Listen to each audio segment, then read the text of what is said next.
Nih tipsnya setan nih ya, biar kita bongkar-bongkaran pokoknya. Kita kalau mau baca Quran, kita mau yang paling gampang dah, mau sholat duha.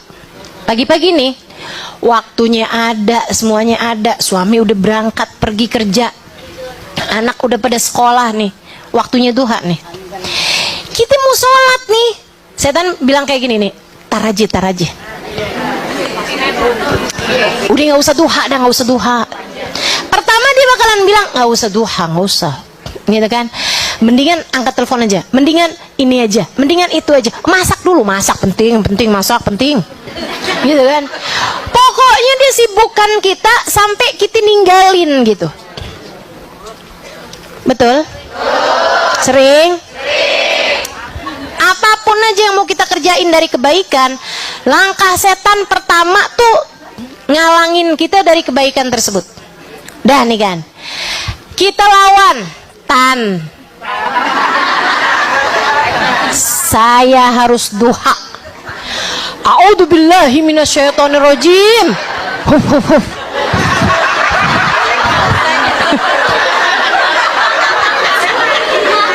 Usir dah. Salat nih kita nih tua nih, baru wudhu nih setan gini, iya tapi ntar aja, si lama waktunya, masih 6:30 loh, masih jam 7, waktu terbaik. Ini pinter banget setan, terbanget, lebih pinter daripada kita, lebih pinter daripada Ustaz Alim. Ya nggak ada kemana-mana saya bandingin sama setan teman-teman. Jadi nggak usah kagum sama ilmu saya gitu ya, nggak ada papanya sama setan. Halimali terus cemen, kata setan gitu. Sehingga sekalian saya muliakan, lebih pinter setengah mati daripada kita gitu kan. Jadi setan tuh langsung nih, kamu nggak tahu waktu terbaik buat sholat duha 1/3 pagi. Jadi sekarang belum masuk waktunya. 1/3 pagi tuh jam 9, nanti nggak tahu apa ilmunya. Gitu tuh, setan ngebisik-bisikin gitu kan, tar aja. Tujuannya dia adalah buat sampai bikin kita ya lewat deh. Sering enak tersia ahlin nar minat taswif. Kata guru saya Hubabah Nur menyampaikan hadis Nabi Muhammad, kebanyakan teriakan ahli neraka dari menunda-nunda. Ya ampun, coba tuh hari saya. Ya ampun, coba tuh hari saya. Gitu. Dia sedih banget ketika ngelihat amal ibadahnya. Ya Allah, saya nggak ngerjain ini, saya nggak ngerjain itu, saya nunda tuh hari, saya kenapa tuh gitu.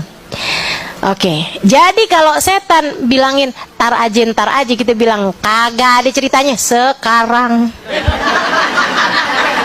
Lawan dengan kata-kata sekarang. Kenapa gitu? Ya entar aja, kita nggak tahu apa yang terjadi. Daripada main entar-entaran lebih baik sekarang. Daripada entar-entaran lebih baik segerakan. Gitu ya. Kita pun wudhu, mulai sholat duha nih. Setan masuk lagi. Dia bilang, sholatnya yang cepet dong, biar keburu banyak rokaat. Biar dapat banyak rokaat, sholatnya cepetan. Jadilah kita gitu, kayak orang beling satan sholat.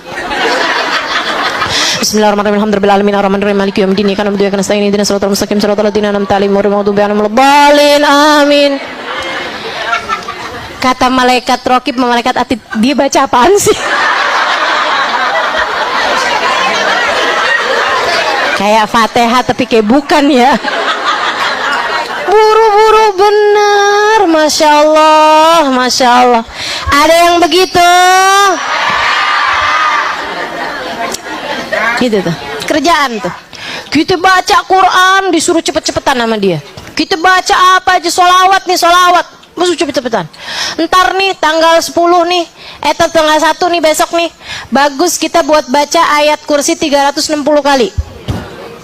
Diawali dengan Bismillahirrahmanirrahim 360 kali. Itu begitu kamu mau kerjain tuh, tar aja. Begitu kita tetap pegang nih tasbih, kita mulain baca nih, dia akan datang.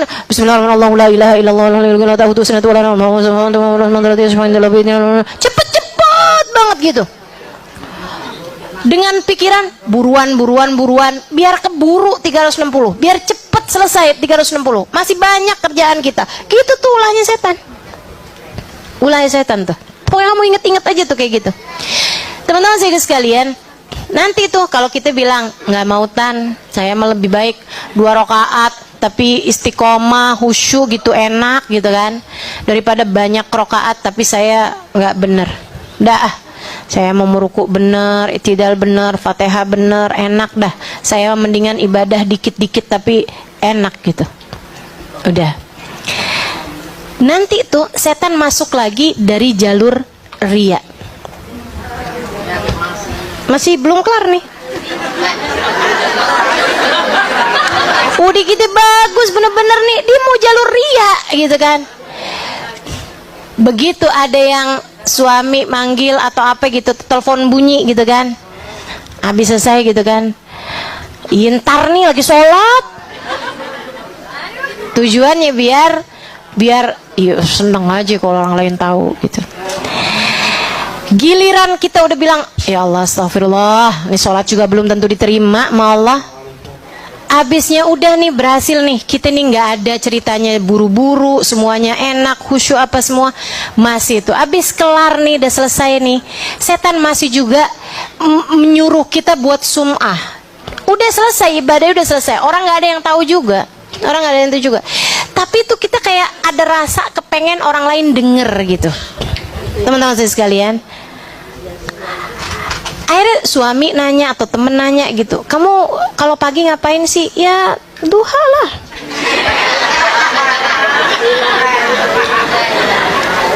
Seneng buat cerita tentang amal ibadah kita gitu, seneng gitu. Maksudnya biar kenapa tuh? Biar berkurang pahalanya. Karena orang kalau ibadah rahasia dibandingkan dengan ibadah terang-terangan 70 kali lipat bandingannya nilai pahalanya. Andai udah nggak berhasil juga nih, kita kirain udah kelar nih kan, masih ada tips terakhirnya setan. Setan menempuh jalan masukin ujub dalam hati kita. Ujub itu teman-teman nggak harus diomongin, nggak harus diperlihatkan, tapi dalam hati, dan nggak harus ada perbandingannya, bahkan nggak harus ada orangnya gitu. Kalau sum'ah, riya itu kan ada lawannya. Enggak, ini mah ujub tuh sendiri aja ngerasa kayak yang alhamdulillah, sejak kapan ya saya tuh soleha, abis mulai kenal Ustazah Halimah sih kayaknya gitu.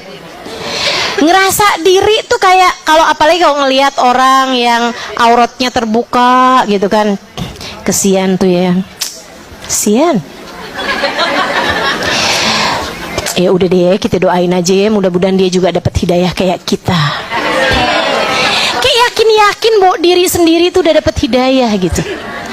Kayak yakin bahwa diri ini pasti surga, sementara dia pasti neraka gitu. Serem. Setan tuh, setan. Nah, terus gimana tuh caranya tuh? Tan, belum tahu saya akhir kehidupan saya kayak apa. Ingetin terus aja kayak gitu. Tiap kali diri merasa lebih baik daripada siapapun, ingetin diri, akhir hidup belum pasti, Husnul khatimah. Apakah husnul khatimah akhir kehidupan kita, ataukah akhir kehidupan kita naudzubillah dalam keadaan su'ul khatimah? Kita nggak pernah tahu. Alhamdulillah kita Allah SWT pilih saat ini beriman, saat ini di jalan taat, saat ini mengerjakan perintah-perintah Allah SWT. Akan tetapi akhir kehidupan kita nggak pernah tahu, teman-teman sekalian. Maka tiap kali datang ujub, astagfirullah, setan ibadah lebih banyak daripada saya, iblis ibadah lebih banyak daripada saya. 70.000 tahun lamanya dia sujud di atas muka bumi dan sujud di atas langitnya Allah. Akan tetapi ketika diri merasa lebih baik daripada Adam, Allah pun hancurkan dia dengan sehancur-hancurnya. Gak ada manfaatnya apa-apa. Maka tinggal bilang aja, wahai diri, kita nggak pernah tahu apakah Allah ridho pada kita atau enggak. Terus tawadhu.